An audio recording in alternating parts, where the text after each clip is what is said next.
Dikabarkan 500 orang meninggal dalam serangan udara yang menghantam Rumah Sakit Arab Al-Ahli di jalur Gaza pada Selasa 17 Oktober 2023, kata para pejabat Palestina dilansir dari Al Jazeera. Kementerian Kesehatan di Gaza mengatakan ledakan di rumah sakit tersebut disebabkan oleh serangan udara Israel. Tetapi Israel menyebut ledakan itu akibat serangan roket salah sasaran yang diluncurkan oleh kelompok bersenjata Jihad Islam Palestina. PIJ membantah tuduhan tersebut. Al Jazeera tidak dapat memverifikasi laporan tersebut secara independen.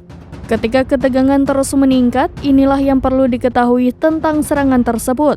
Kementerian Kesehatan di Gaza mengatakan sedikitnya 500 orang tewas dalam ledakan itu. Sejauh ini, angka tersebut merupakan angka kematian tertinggi dari setiap insiden di Gaza selama perang antara Israel dan Hamas saat ini. Kementerian mengatakan ratusan korban lainnya masih berada di bawah reruntuhan. Hamas mengatakan ledakan itu sebagian besar menewaskan para pengungsi. Menteri Kesehatan Otoritas Palestina, Mai Al-Kaila, menuduh Israel melakukan pembantaian. Rumah Sakit Al-Ahli terletak di Gaza Tengah, dijalankan oleh Keuskupan Episkopal Yerusalem. Ada ribuan warga Palestina yang berlindung di rumah sakit tersebut.